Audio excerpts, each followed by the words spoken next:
සුබ උදෑසනක් බොන්සායි සිලෝන් සමූහයේ සියලුම මිතුරු මිත්‍රයන්ට සහ බොන්සායි සිලෝන් YouTube channel එකේ සියලුම මිතුරු මිත්‍රයන්ට. ඉතින් අපි ඔයාලට කලින් වීඩියෝ එකේ ගෙනාවා ගඟවැල්ල පැලයක් කොහොමද කප්පදු කරගන්නේ කියලා. අද මම ඔයාලට පෙන්වන්න හදන්නේ එහෙම කප්පදු කරගත්තු ගහේ ඉතිරි වැඩ කටයුතු ටික කරගෙන යන්නේ කොහොමද කියලායි. ගහක් නිවැරදිව ලොකු අවධානමක් ගන්න නැතුව රිපෝට් එකක් කරගන්නේ මුල් කප්පදුවක් කරලා රිපෝට් එකක් කරගන්නේ කොහොමද කියලා තමයි මම අද ඔයාලට කියලා දෙන්න හදන්නේ. අපි බලමු වැඩේට. හරි. ඔයාලට මම එදා පෙන්නුවේ සම්පූර්ණම ගහේ සැකිල්ල විතරයි ඉතුරුනේ. ඒ සැකිල්ල ඉතිරි වෙලා දැන් අදට දවස් 45ක් වෙනවා. ඒ 45ක් වෙන ගහේ මේ විදිහට තමයි දළු දාලා තියෙන්නේ.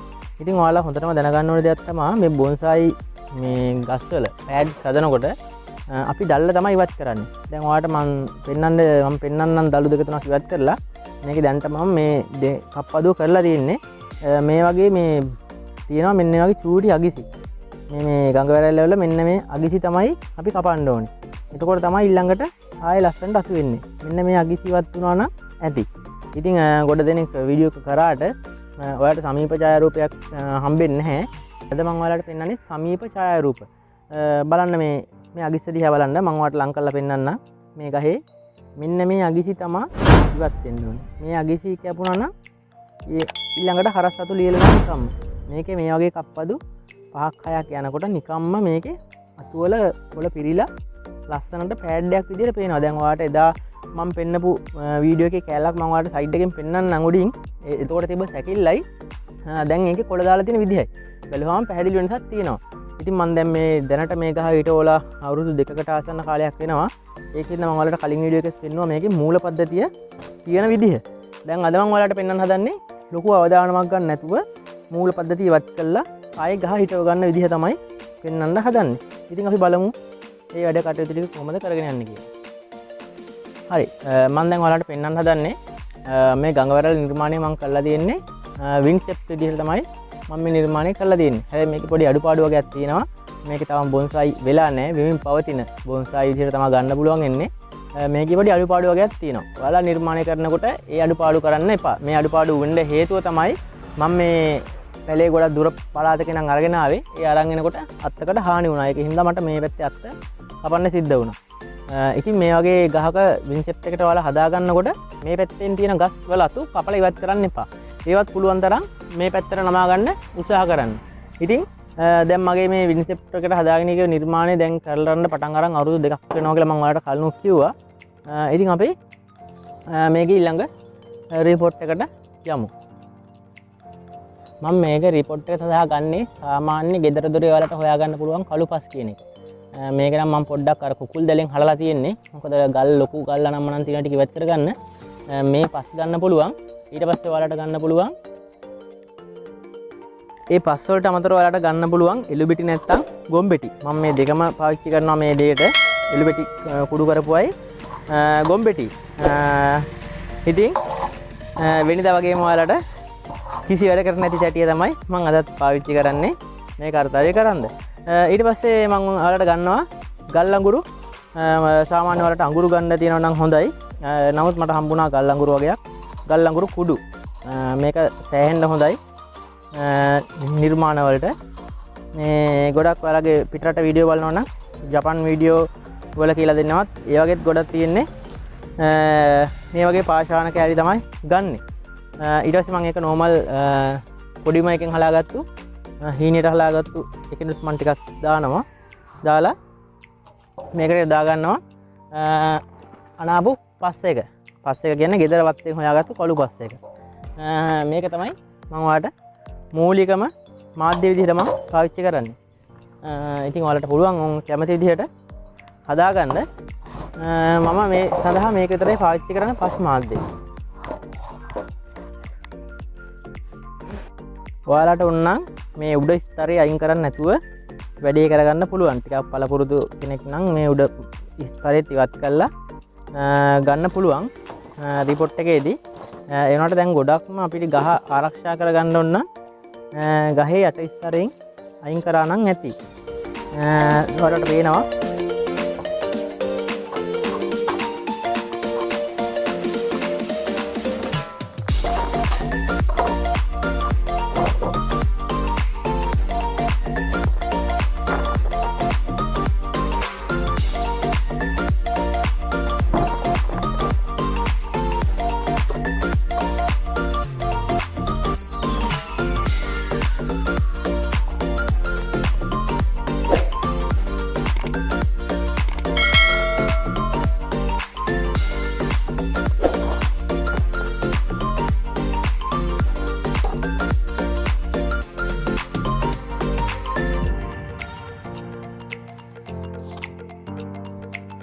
මෙතන ටිකක් මූල තදයි.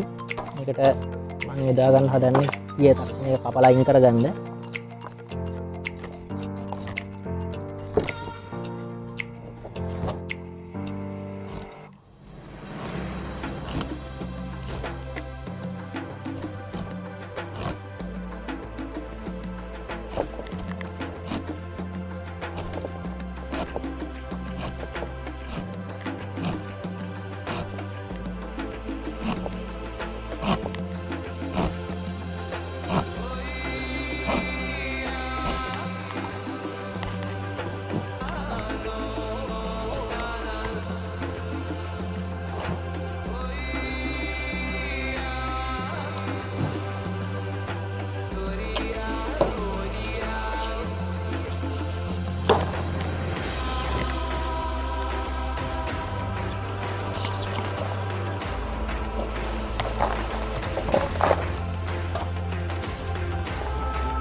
දැන් ඔයාලට පේනවා පාපිස් වගේ මූල පද්ධතිය හොඳට තියෙන විදිය මම කපලා අයින් කරා. දැන් ඉතින් ගහට කිසිම හානියක් වෙන්නේ නැහැ. ඔයාලට පේනවා මම කපලා ඉවත් කරපු එක කොහොමද තියෙන්නේ කියලා.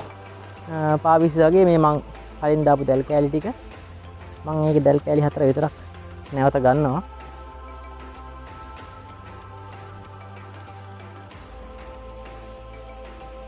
මේ දෙන්නේ හරියටම ඔයාලට පේනවා පාපිස් වගේ මූල පද්ධතිය කොහොමද තියෙන්නේ කියලා. ඉතින් ගහක් සාමාන්‍ය වර්ධනය වෙන්න මේ මූල පද්ධතිය හොඳටම බලපානවා. මොකද මුල් ගිහිල්ලා යන්න ඉඩ නැති වෙනකොට ගහේ වර්ධනය ටිකක් බාල වෙනවා. ඉතින් අපි ගහ නිතරම වර්ධනය වෙන්න ලස්සනට තියෙන්න ඕන නම් සාමාන්‍ය ගස් වලට මුල් වලට යන්න ඉඩ තියෙන්න ඕනේ පෝච්චිය ඇතුලේ. ඒක තමයි බොන්සායි වල ප්‍රධාන මෙතඩ් එක. ඉතින් මූල පද්ධතිය හොඳට වර්ධනය කරගන්න එක තමයි කරන්න ඕනේ. දැන් මම ඔයාලට පින්නන්නම් වැඩේ කරගෙන යන විදිහ. ගහක් හිටව ගමම්ම කරන වැරද්දක් තමයි තුනී පෝච්චි එක හිටවලා ඉතින් මේක බොන්සායි කරන්න උත්සාහ කරනවා. ඉතින් ඒක කුඩා පෝච්චි එකට ගන්නවා කියන්නේ ගහ වර්ධනය හිතාම වේගෙන් පරක්කු වෙන එක තමයි වෙන්නේ. ඉතින් ඔයාලත් බොන්සායි නිර්මාණයක් කරන්න බලාපොරොත්තු වෙනවා නම් හරි නිර්මාණයක් කරන්න ආසාවක් තියෙනවා නම් මම නම් රෙකමන්ඩ් කරන්නේ සාමාන්‍ය ටිකක් ලොකු පෝච්චි එකකට ගන්න කියන එක. දැන් මටත් මේක තුනී පෝච්චි එකකට ඉඳන්න මේ පුළුවන්කම තිබුණාට මම පුංචි පෝච්චි එකකට ඉඳන්න නැති හේතුව තමයි මට ගහ ඉක්මනට වර්ධනය කරගන්න ඕන හින්දා. ඒ නිසා තමයි මම මේ જાතිය පෝච්චි එක නිතරම මේ ගහ ට්‍රේනින් කරන් යන්නේ. ඊට පස්සේ දැන් මම පෙන්නන්නම් මේ පෝච්චි සිදුරු ටික වෙනද විදිහටම වහ ගන්නවා. ඔයාලට මම කලින් වීඩියෝ එකක් කියලා දුන්නා සාමාන්‍ය ක්‍රමී යනකොට සිදුරු වහ ගන්න විදිහ.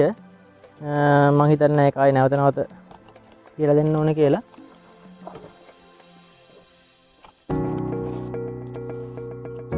ඔයාලට ඕන නම් මේක එස්සා කොරේ හැටියට කම්බියක් දාලා බැඳ ගන්න පුළුවන්.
මං ගහ සාමාන්‍ය විදිහට අරගෙන අර පස් කට්ටේ උඩ ඉඳනවා. ඔයාලට මේ ටික විතරයි කරගන්න ඕනේ. මේ විදිහට කරාම ගහ කිසිම ගහට හානියක් වෙන්නේ නැහැ.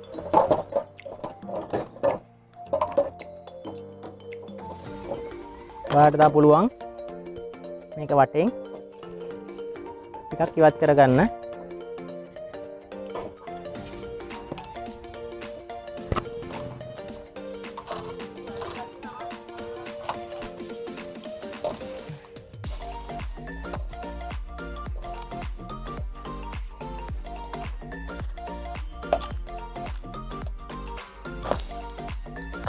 මම වැඩියෙන් මේකේ පස් ඉවත් කරන්නේ නැහැ. මොකද මට මේකේ කොළ ඉවත් කරන්න බැරි හින්දා.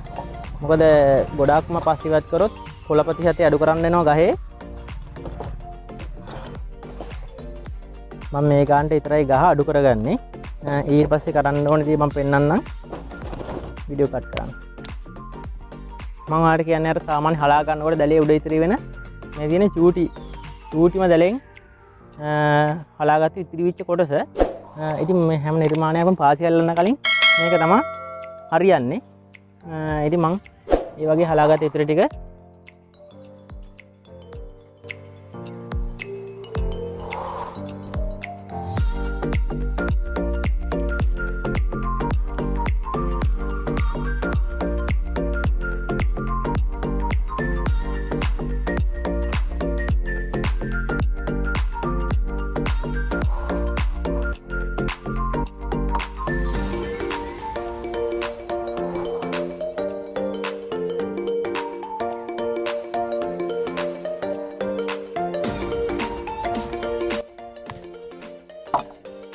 ඔයාලා මෙහෙම පස් දාගත්තට පස්සේ මේකේ මේ අසුමුළු වලට හොඳට බහින්න ඕනේ.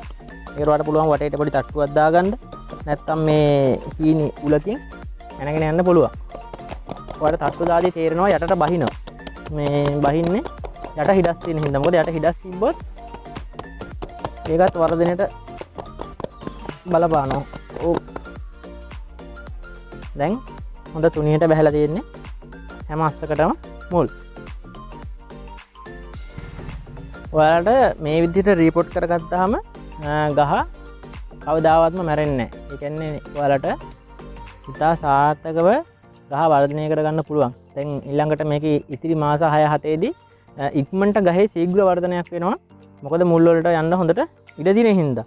ඉතින් ඔයාලා නිතරම කරන දෙයක් තමයි ට්‍රේනින් කරන ගස් හිටන් ඩෙකරේට් කරන එක. ඉතින් මගේ එහෙම තියරියක් නැහැ. මොකද ගහ ඩෙකරේට් කරලා තේරුමක් නැහැ. මේක මම ට්‍රේනින් කරන් යන ශාකයක් ඉඳලා ඉතින් ඒවට පුළුවන් උඩ පැත්තෙන් පෝර වතුර දානකොට දිය වෙලා යන ගොම කෑලි ටිකක් එළු බෙටි ටිකක් වගේ උඩින් දාලා තියන්න පුළුවන්. එතකොට ඉතින් තවත් ඉක්මනට ගහට අවශ්‍ය පෝෂණය හම්බ වෙනවා. රයිට්. අද මම ඔයාලට පෙන්නුවේ ගංගවැරැල්ල ශාකයේ රිපෝට් කරගන්න විදිහ තමයි නිවැරදිව ගහට හානියක් වෙන්නේ නැති විදිහ රිපෝට් කරගන්න විදිහ තමයි දැන් ඔයාලට දැක්කේ. ඉතින් අද අපේ වීඩියෝ එක මෙතනින් අවසానයි. ඉතින් ලබන්නා වූ 2022 වර්ෂය ඔබ සියලු දෙනාට සාමය සතුට පිරි සුබම සුබ නවසරක් වෙන්න කියලා මම ප්‍රාර්ථනා කරමින් අද මගේ වීඩියෝ එක නවත්වනවා. ඉතින් ඒත් එක්කම මම ඔයාලගෙන් ඉල්ලීමක් කරනවා අපේ YouTube channel එක තාම subscribe කරලා නැත්නම් YouTube channel එක subscribe කරලා share කරලා සහයෝගයක් දෙන්න කියලා.